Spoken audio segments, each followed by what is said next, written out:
मतलब अपने पूरे कार्यकाल में जब भी हम सदन में अगर सबसे ज्यादा अगर किसी चीज का मांग किया है, तो वैसे तो हर जो भी लोग मेरे पास आए, हर तबके के लोग, हर विभाग के, चाहे वो कर्मी हो या फिर स्टूडेंट की समस्या हो या फिर क्षेत्र का अलग अलग इशू हो, राज्य के अलग अलग विभिन्न समस्या हो, चाहे महिलाओं की बात हो, आज हमने गैर सरकारी संकल्प में विस्थापन आयोग का गठन करने का मांग रखा था, जो पुराना मांग है हमारा, लगातार इस मांग को रखते आए हैं। और विस्थापन आयोग का गठन पे मुहर लगने के बाद आज आश्वासन मिली है, जो एक ऐतिहासिक कदम हमारे सरकार में होने वाली है। और मैं आपके माध्यम से सबको यही कहना चाहती हूँ कि देखिए, पूर्व में विपक्ष के लोगों को बार बार मौका मिला, लेकिन इन लोगों को जब भी मौका मिला तो लोगों को बस विस्थापन करने में लगे रहे। ये लोग हमेशा चाहे कि पूरा झारखंड ही विस्थापन हो जाए, और जब भी इनके हाथ में सत्ता थी उस समय बस इनका काम यही था कि हाँ, कैसे कंपनी राज को लागू किया जाए। आज अगर पलायन का अगर समस्या का बात करते हैं या यहाँ पे लोग माइग्रेट हुए हैं, तो ये इन सबसे बड़े अगर अपराधी विस्थापितों के अगर कोई है तो वो विपक्ष है। इनके समय में ये लोग गोली चला चला के भी किसानों के ऊपर गोली चला के, मेरे क्षेत्र में पकड़ी बरवाड़ी में गोली के दम पे एनटीपीसी जैसे कंपनी घुसने का काम किए। और जितनी भी ये केंद्र से जुड़ी हुई जितनी भी कंपनी है, आप देखिएगा कि ये कोई अधिकारी का नहीं सुनते और मनमानी करते हैं। तो निश्चित रूप से ये जो विस्थापन आयोग का गठन जो होगा, तो ये विस्थापितों के लिए एक बहुत मतलब अभी तक तो कोई देखने वाला नहीं था विस्थापितों को कि उनका सही से मुआवजा मिल रहा है कि नहीं, उनका जमीन हड़पा जा रहा है, उनके साथ जबरन किया जा रहा है।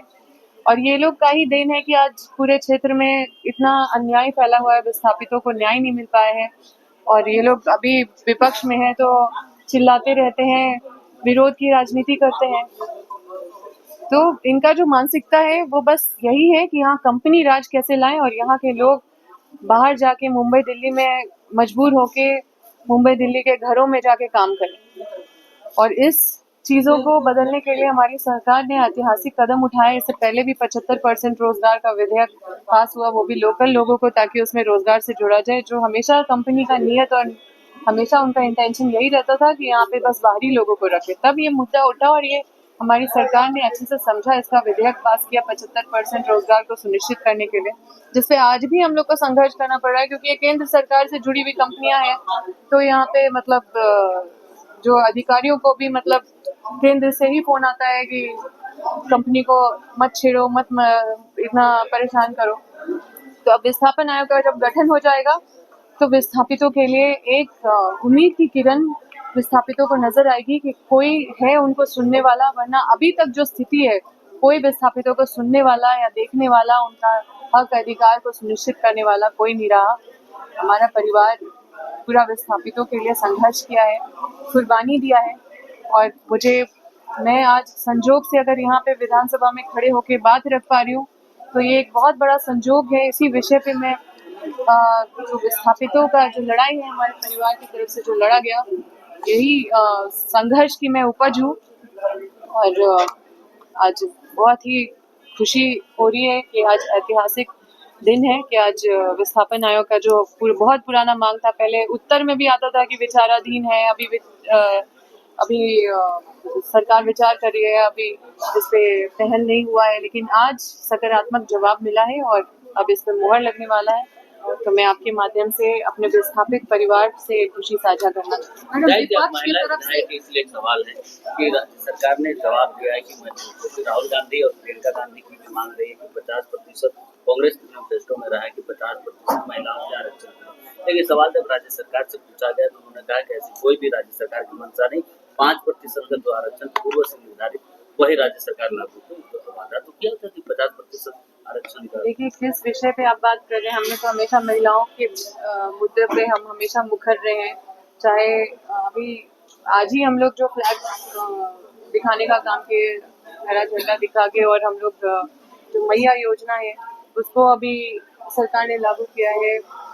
जो बच्चियां हैं जो स्कूल में पढ़ती है उसको सावित्रीबाई फूले के तहत उसको प्रोत्साहन दी जा रही है। तो यहाँ पे हमारी सरकार ने महिलाओं के लिए हमेशा सकारात्मक सरकारी कदम नौकरियों उठाए। में 50% आरक्षण की बात राज्य सरकार ने 2019 की विधानसभा देखिए, हम लोग तो इसके पक्षधर हैं और हमेशा चाहेंगे कि महिलाओं की भागीदारी ज्यादा से ज्यादा सुनिश्चित हो, विधानसभा में भी ज्यादा से ज्यादा महिलाएं आए, क्योंकि महिलाओं की संख्या हर जगह सिमट के रह जाती है। गिनती मतलब अभी भी देखिए कि विधानसभा में 81 विधायक के बाद भी हम लोग 10 महिलाएं, और सरकार में तो अभी हमारे पास अगर पूरे पक्ष विपक्ष सबको मिला के हम लोग मात्र 10 है।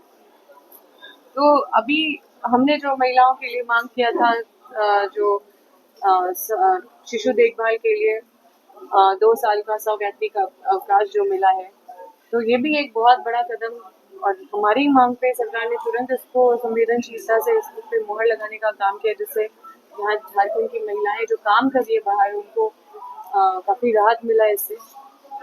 और भी कई इश्यूज हैं जिसपे जो भी मैक्सिमम जो हमने विधानसभा में उठाया, मुझे लगता है कि उसमें मुहर अधिकतर चीजों पे लगा है। और कई सारी समस्या अभी भी है, सबको हम लोग लगे हुए हैं कि सारा समस्या झारखंड का एक एक करके हमारी सरकार सॉल्व करे। मैडम, विपक्ष ने एक चिट्ठी लिखा है जिसमें वो स्पीकर को हटाने की मांग कर रहे हैं। देखिए, अब विपक्ष क्या करेंगे, आप सुझाव दीजिए विपक्ष को क्या करना चाहिए। अब मुझे लगता है कि उनके पास विरोध की राजनीति करने के सिवा कुछ भी नहीं बचा। अब अगर और विरोध की राजनीति करना बहुत आसान काम है। अगर आप कुछ नहीं कर रहे हैं लोगों के लिए, तो आपके पास सबसे आसान काम है विरोध की राजनीति करना, जो चीज करते नहीं। हम काम करके लोगों के पास जाते हैं और अपना जो उपलब्धि है उसको बताते हैं, लेकिन इनका अलग ही फॉर्मूला है। तो ये तो अपने समय में कुछ किए नहीं, ठीक से जेपीएससी कंडक्ट नहीं करा पाए, ठीक से इनसे अगर तुलना करें तो 3-4 गुना ज्यादा हमारी सरकार ने नियुक्ति की है। जेटेट जैसे एग्जाम को नहीं करवा पाए जो अभी हमारे सरकार में होने वाली है। और ठीक है, हम अपने एक्सपेक्टेशन पे पूरे खरे नहीं उतर पाए, क्योंकि बहुत सारी अड़चने और बहुत सारी बाधाएं जो विपक्ष की तरफ से ही उत्पन्न की गई थी। लेकिन लगातार इंटेंशन हमेशा सरकार का आपको दिख रहा है, एक के बाद एक हमेशा सरकार जन कल्याणकारी योजनाओं को ला रही है। और योजना का नाम सुनते ही लोगों के अंदर एक उत्सुकता आ रहा है कि कब ये योजना आएगा। अभी अबुआ आवास में 20 लाख लोगों को आवास देने का जो टारगेट है, चाहे मैया योजना के तहत 50 लाख महिलाओं को 1-1 हजार जो 21 साल के बाद मिलना है।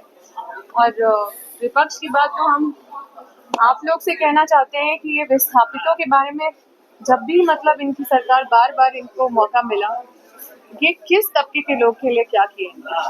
जब भी आए हैं तो इन्होंने सिर्फ कंपनी राज, कैसे अभी ठेका प्रथा सब जगह इनका ही देन है कि ठेका प्रथा हर जगह चालू करवा दिया गया है। तो एजेंसी राज, कंपनी राज, बस इसी सब चीजों के पक्षधर है ये लोग।